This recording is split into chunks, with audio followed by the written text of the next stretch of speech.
Hey everybody, welcome back to Switch to Linux. This is Tom. Boy, that video I did yesterday on Ubuntu 17 and Unity 8 got quite a number of views. One of the fastest growing videos that I had since I started the channel, and I thank everybody for that. And for the fabulous discussions that we've been having surrounding that video. All sorts of things from, Unity is still in development, and we know that they changed the entire the entire GUI interface. I mean, we know all these things, but what I want to talk about is a little opinion piece on one operating system to rule them all. That is right. The Eye of Sardon, Windows 10. Oh, wait, hold on. Backtrack there for a second. Okay. This is kind of what's in that debate and what's been going on, and kind of why I talked about Unity 8. And I really hope that it turns out for the better. We are still in that very, very early stage alpha. I'm really looking forward to Ubuntu 17 with Unity 8 to really take off. But what I wanted to talk about is a little bit more detail about my chief level of criticism, which Ubuntu seems to be the first Linux platform doing this that I know of. And there might be more. I just don't know for sure. And let me explain to you what I think the problem is, because it started with Windows. Now, I alluded to a couple other issues in Ubuntu. One of those that is personally, just totally a matter of personal preference, is how the system looks. Now, if you notice this computer behind me, which is running KDE, I'm actually turning on caffeine there, so the screensaver doesn't go out, so you can always see that in the background, hopefully. That's one of the cool things about the update to the KDE update that I pushed through on there is after I pushed it through, caffeine does actually work, at least for the most part. I found a couple places where it didn't, so I'll move the mouse over there just in case. But as you can see from back here, I like the customizability of an operating system. And this computer, it has a lot of the graphical appearance of a computer probably about 5 years ago. Windows 7 to me just looked beautiful. Even a Mac computer that, back then in 5 years ago was a beautiful machine. Now we're left with flat icons and blank panels and really a lot of ugly stylistic choices, at least things that I consider ugly. And again, that's a matter of personal preference. But what seems to happen a lot of times in the tech world is one company gets an idea and then runs with it. And then everyone else just jumps on the bandwagon. It's like nobody wants to stand out and do their own thing. Everyone just duplicates it. And this happens so frequently. Here's just a few notable examples that I didn't get a chance to research all these, but ones I know of. Now, number one, the stylistic choices. This happened somewhere around 2012, 2013. And then iOS 7 went their ugly way, and then Android followed suit. I mean, I had an Android back, what was the second? Android 2. I totally forget. Before Kit Kat, Gingerbread. I think it was before Gingerbread. What was that before Gingerbread? I don't know. I forget the name of it. But I had that. It was the Sanyo Commando, right? The Commando phone, which was just an awesome phone. I love the stylic design. Even the Commando 2, which I tested out for a few days, even that wasn't particularly, to me, it was gorgeous looking. It just looked good. And then you moved into Apple. That's actually the time that I really had moved into the iPhone, right around that period of time. And the iPhone to me was just gorgeous looking. It looked fabulous. And then iOS 7 came and we got this ugly, horrible looking platform, which caused a whole lot of discussion. And then the company knows it's going to cause a lot of debate. And then you sit back there and you just go, thousands of people were complaining, hundreds of thousands of people were complaining, but then eventually the complaints fade away. They realize that because they're Apple. What are you going to do? Switch to something else? Not likely. And so what ends up happening is you end up with one company does something and then everyone else runs with it. Of course, this also happened, and for some reason, Apple starts a lot of these trends. And back when Apple was innovative, I could understand it. But Apple really hasn't been innovative since Steve Jobs passed away. So just the other things that Apple's been doing. I mean, they get rid of a headphone jack, which caused a lot of issues. I will not buy an iPhone without a headphone jack. In fact, my iPhone died around that period of time, and the iPhone that I replaced it with is the SE. Now, I went with the SE for a couple reasons. So here's your SE. The first is I do not actually like big phones. I like the smaller form factor of this phone. I think that a great person that did a fabulous treatise on the various phones was Eli, the computer guy, where he's talking about he went to the bigger phones, and I got a Galaxy S5 here. I mean, that's big. That's really big. And, you know, there was this trend where people wanted the bigger phones because we were going to be doing everything on the phone. Then it gets to the point where it's like, no, we're really just doing stuff on the computer anyway. And so back to the smaller form factor for the phones. And that's one of the reasons. The second reason is Apple saved some money by not putting a piece of protector there on the iPhone 6. And that caused, they call it touch disease, where several iPhone 6s were having a lot of problems with the touch screen. Of course, they eventually fixed that for only $150. And then, of course, the iPhone 7 comes out with no headphone jack. And so I wasn't about to get a 6 because of the fear of the touchscreen. I wasn't about to get a 7 because I actually use this little thing down here. It's called a headphone jack, and I actually use it a lot. And so for me, I went with the SE. The other advantage is I've refused to pay full retail for things, and I found my SE online for $300, I think. I don't know, $250, $300. I forget how much I paid for it, but it was not full retail, which was funny because I went into Verizon, and you know, I like Dave Ramsey here. Dave Ramsey's a great guy to listen to, and I love his take on negotiating. And it was really funny because for the longest time they kept on wanting to raise my rent in the apartment by like $50 a year, and I kept on negotiating back down to $25. You can negotiate things, man. You can go in. When I got this Galaxy, you know, it's like $20 activation fee. I'm like, you know what? I can just set it on my desk and not worry about activating it. But if you can waive the $20 fee, I'll put it on my line. They did it. You can negotiate things away in life. And for me, I just, you know, I spent $250, $300 on an iPhone SE. It worked fabulous. I've not had a single problem with it since I got it. And, you know, why pay full retail? Kind of the same thing here. I'm working on building myself a new rig. Yeah. I'm excited about this guy. This was given me by Mabus Games. I'll talk more about them when I actually get this computer up and running. I'll talk to you more about that computer. I'm actually building this to hopefully get higher quality video builds and higher quality testing. This guy here is quite the beefy system, and I have some fabulous plans for doing hot swapping drives and things. So we're going to be working on that. And as we go, but overall, the whole point of saying all this is that Apple gets rid of the headphone jack. It causes all sorts of people to go crazy. Memes like mad. I even did the tinfoil hat time specifically about Apple because of multiple things that they did in a row. So what's the response from the industry? Several other phones are now removing the headphone jack. It's like, we're not ready for it, people.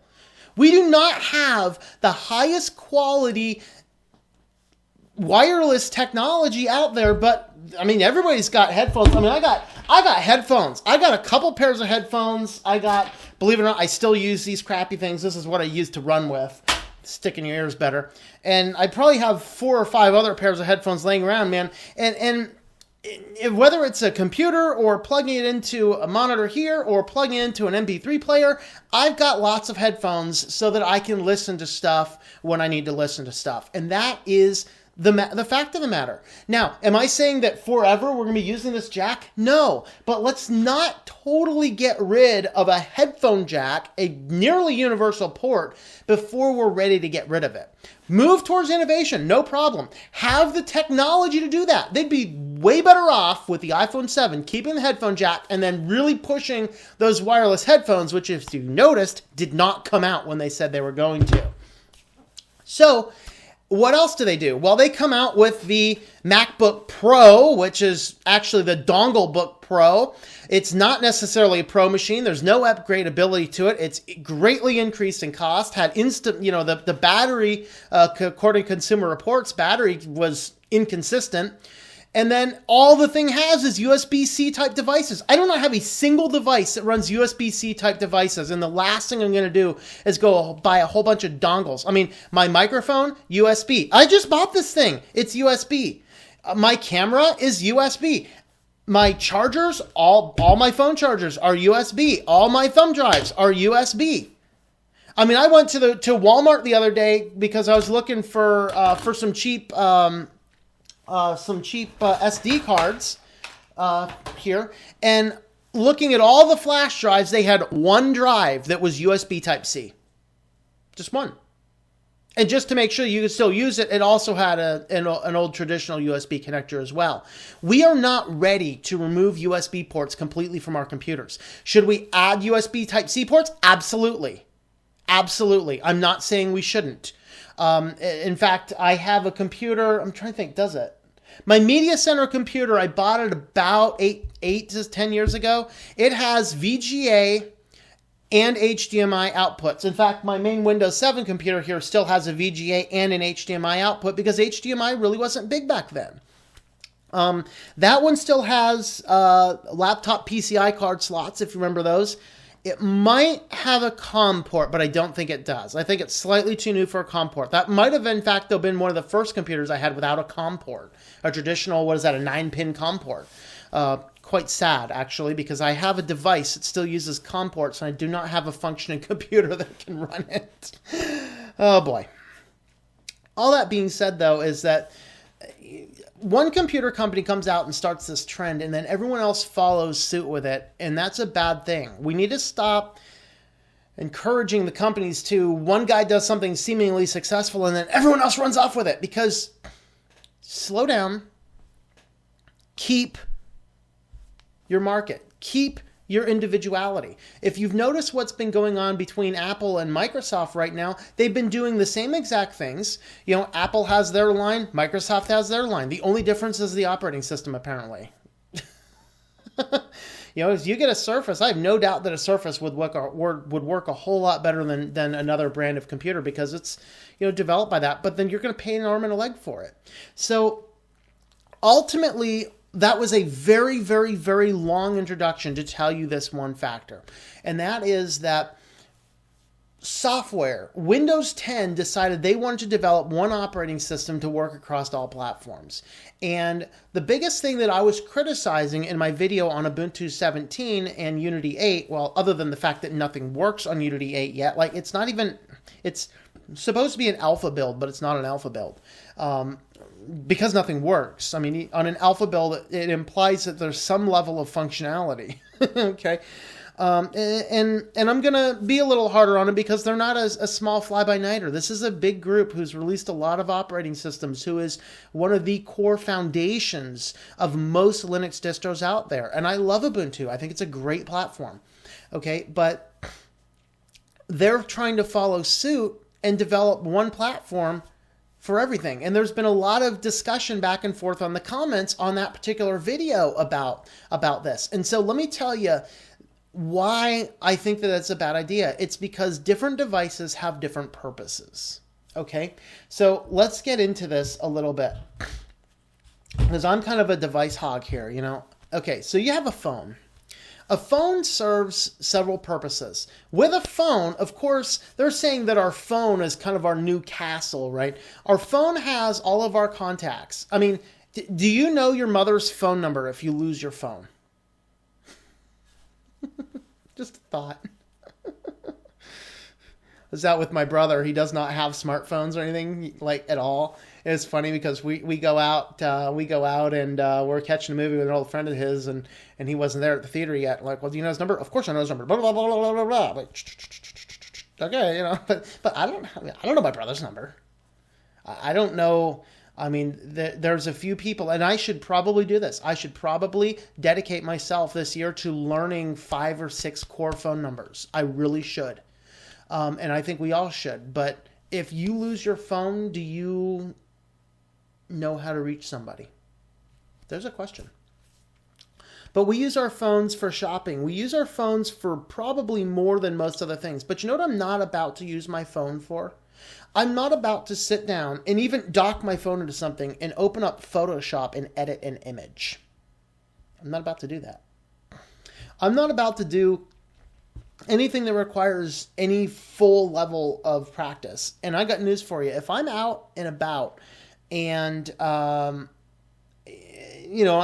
need to waste a little bit of time and I'll check some news or something, I might even watch a YouTube video or something. But if I come home, I'm not going to sit here on my couch and watch videos on my phone. Okay? And I really don't know anybody that will if other options are available. So we do not use our phones for the same things. And now, of course, we have tablets. So here I have a nice little Android tablet. And with a tablet, we use tablets for completely different things as well. In fact, let me, what I'm going to do, actually, I'm going to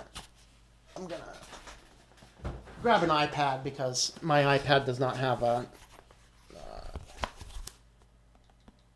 personal picture on there. So, I have an iPad here, and I use my iPad for different things. So what might I use an iPad for? Well, not as much anymore, but I used to use my iPad to check email a lot. I don't do that much anymore. I generally do that on the phone. But if I'm out, if I'm in the living room watching something on a television, like I don't watch TV, but movies, I'll watch movies. If I'm watching movies, or I like watching TED Talks, or I like watching documentaries, if I'm over there watching something like that on my Open Alexa system, then I might have this here, and I might do some brief web browsing with a tablet, or I might take this with me, like if I need to go out and I'll be out and about and I know there's some waiting period, I might bring a tablet with me just because it's a little bit easier web browsing than on a phone. And I might use this. I might definitely use it for Skype phone calls because tablets and phones I find have the way better communication with Skype than computers do. So I might use it for that. I do use YouTube on my tablet quite a bit. If I'm in the kitchen working on something, I might take this guy in there and plug something into a headphone jack so I have better speakers, and then I'll put some YouTube videos up on my iPad. So that's about what I use an iPad for, and that's pretty standard. Again, I'm not about to be editing some video on an iPad. I'm just not going to do it. And then you have different types of computers. Of course, the very first time there was a computer that had the ability to do computer/tablet-y stuff was the original Surface. And this is the Surface Pro 1. And these guys here, I got to tell you that of all of the devices, computer devices, I was most impressed with buying a Surface. When I bought my very first Surface, this is the only Surface I bought, but when I bought my first Surface, I was so impressed with the Surface because although this thing is heavy, this thing does contain i-Core 5 processor, 4 gigabytes of RAM, 64 gigabyte solid state drive, and really this is a nice device. I had the full functionality of the entire Windows operating system. Of course, it's on Windows 8. I had the full Windows operating system on here, and then I could attach or detach it to a keyboard. Now, this is actually, I'm an author, and this is actually the device I use to write.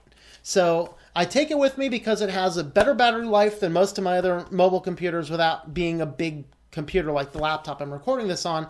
I can easily slip this guy into any backpack, open it up, and just do some basic typing on the way. Now, as soon as I'm done with my current writing project, this guy's getting wiped and we're going to put a Linux on it because for some reason, Windows 8 just keeps on wanting to attach itself to all sorts of servers. I don't know what it's doing, and I can't stop it or block it. So, whatever. Anyway, on this, once again, I'm going to do some writing. I'm going to do a little bit of web browsing. I'm going to do a little bit of email. But I'm not about to edit Photoshop because although it has an i-Core 5 and 4 gigs of RAM, it is not exactly a fast i-Core 5. And the 4 gigs of RAM is not nearly as quick as you might get on, say, a laptop. Like, I have another one. This is just a little portable computer. This guy here dual boots. it dual boots Windows 10 and Ubuntu, which is kind of funny because it's only a 32 gigabyte drive in here. But it does successfully dual boot both operating systems. Has very little storage capacity because of that. But this thing works pretty good. I can do basic email stuff. I can do some writing, some documents. In fact, I write some on this. I write studies on this guy here. And I will also use this for very, very small, quick things if I'm out and about. But generally, this guy does not have the power to run real stuff. And then that takes you to, of course, desktops and laptop computers of varying sizes. So some laptops are simply just small media PCs, effectively. They could watch YouTube, browse the internet, get on social media and Facebook. The computer I record my videos on here, this is probably one of my spec'd out computers. I kind of have this competition going between my two main laptops because my Windows 7 computer here that I do all of my work on has right about the same specs as this, except it's, I don't know, 6 or 7 years old now, 6.5, 7 years old now. And both these computers run an iCore 5. I think this computer here is a generation newer. They both have 8 gigs of RAM, and they're kind of powerhouses. These guys here can manage the full spectrum of Photoshop, anything I need to do. I can probably do 3D rendering on this. However, since Blender uses a lot of the 10 key keys as well, I don't actually use this because, unfortunately, this computer does not have a 10 key. So I do use this guy here. So I have this desktop computer is literally a lower end. It's a lower end AMD computer, but it has 8 cores and 6 gigs of RAM. Nothing really to write home about, and it does a good enough job for what I need it to do. Pretty much all this computer does. It runs videos, it runs audios, and if I'm doing a little bit of server management on an AWS cloud, I generally boot this into Ubuntu, and that's my preferred distro to SSH into AWS clouds and things like that. So all that being said, we have different computers for different purposes. We do not need one operating system. I totally forgot to talk about the Pi. Of course, we have a Pi. So the Raspberry Pi, of course, is also a completely different architecture than you're going to encounter as you are going through and doing computer work. So ultimately, the key point is we do not need one operating system to run on all of these devices. Now, Windows 10 is an operating system and Ubuntu 17 is an operating system. I can very feasibly see that working on a desktop computer, a laptop computer, maybe one of these, certainly a Surface, but I would not have any need to put such an operating system on a tablet or on a phone. Those take to entirely different architectures, entirely different platforms. We should definitely have Windows for them, 10, or Ubuntu for them, whichever you want to use. However, we do not need those to be one platform to have all of them. There should be some distinct differences between them because the different hardware cases. I should be able to plug in something into a computer like this or into a computer like this and say, I'm going to adjust the system specs and we need to account for a wider range of things. But if you have a wider range of platforms to say, okay, we can take all sorts of drivers and I'm never going to get an NVIDIA video card in this iPad. I don't care how good you are. Well, maybe, I don't know, maybe I just challenged somebody. But you're not going to do that. You're really not going to do that, okay? Ultimately, the thing that you need to look at, the thing you need to focus at is to say, what are the core things that we need?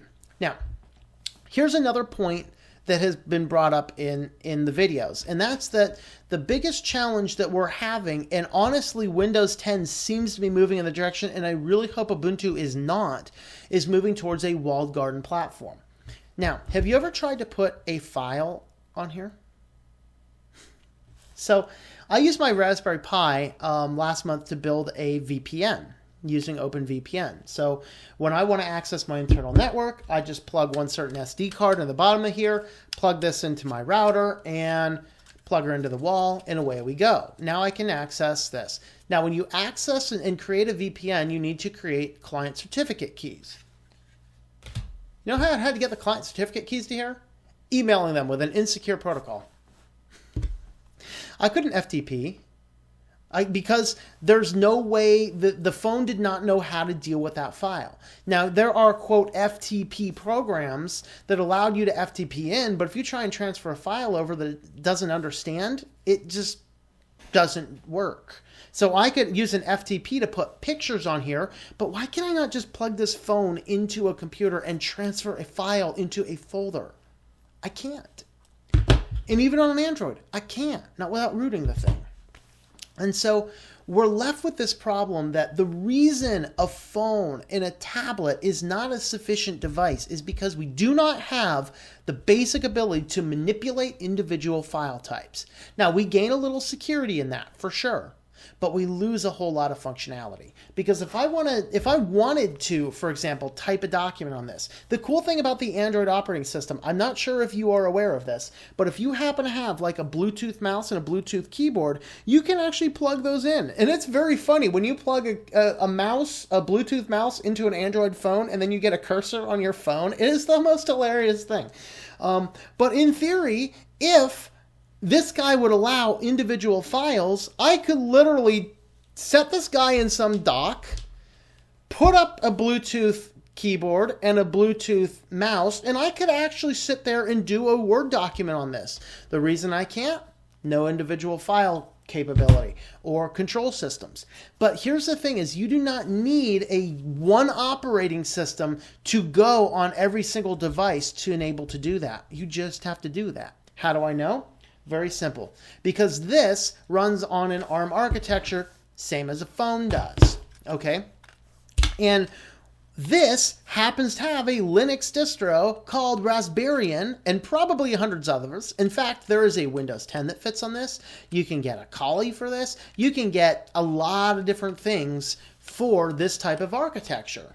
And then as you do that, those can interact with your network. They can share files back and forth. You can get that functionality that you need. So what do we do for that? We do not need to have one totally unified platform to do on all of these different devices because they have different purposes. I'm not about to hook this guy into a computer and use it as my daily driver. There's people who have done that, by the way. It's kind of funny. It's a cute, gaggy thing to do. Like, where's my computer? It's that little box mounted to my wall. It's that little box mounted to my wall right there. There's my main computer. Can you imagine running everything off of this? Somebody's actually done it. There's a really cool YouTube video on that. And it's, in theory, possible. But I wouldn't think of doing that, okay?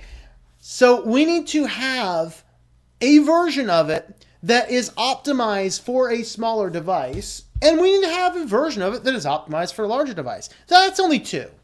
That's really what we need. So really, this is kind of a long-winded video, an opinion piece that kind of says we do not need one operating system to rule them all. We need to come up with ways to share files back and forth to make our lives easy and productive without having to do that. Because I got news for you, I'm not a huge fan of cloud server technology. And that right there is a core thing. Okay?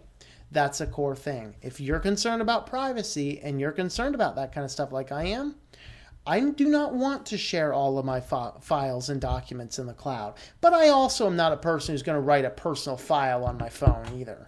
All that to simply say, we do not need one operating system to rule them all. Rather, we should focus on, like Apple really does, they have a desktop-based platform, they have a mobile-based platform. The mobile-based platform and the desktop-based platform can communicate well. The biggest problem I have is my iPhone won't communicate with any other devices easily. And so you have that issue going on. However, all that being said, we need to focus on good UI for a computer and good UI for a mobile. That's what we need to do. Now, I really support what a lot of the companies are doing, trying to get better devices. I cannot wait to be able to test out a Linux type device. In fact, I'm kind of conflicted. Do I work on getting a new good computer system working, or do I work on finding a new Linux phone? Because I'm pretty sure I can't do both in the next few months, unless everyone in the whole world wants to like start watching all of my videos, which would be cool. But I'm not going to bank on that. Just gotta get some more projects in and come on down to do that. So anyway, that's just kind of an opinion piece. Feel free to agree with me. Feel free to disagree with me. Feel free to have a great discussion. Again, following up on the Ubuntu and the Unity, I really hope that it turns out great, and I'm going to continue to watch it. And when I see positive progress, or maybe even horribly negative progress, maybe I'll do another video on it. But in the meantime, just keep an eye out for things. Keep an eye out for the walled gardens. Keep an eye out for one system to rule them all.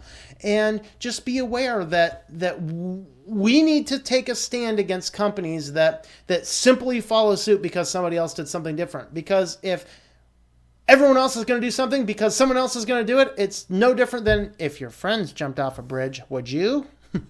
I'll leave you with that. Anyway, this has been Tom, and I hope that you enjoy switching to Linux.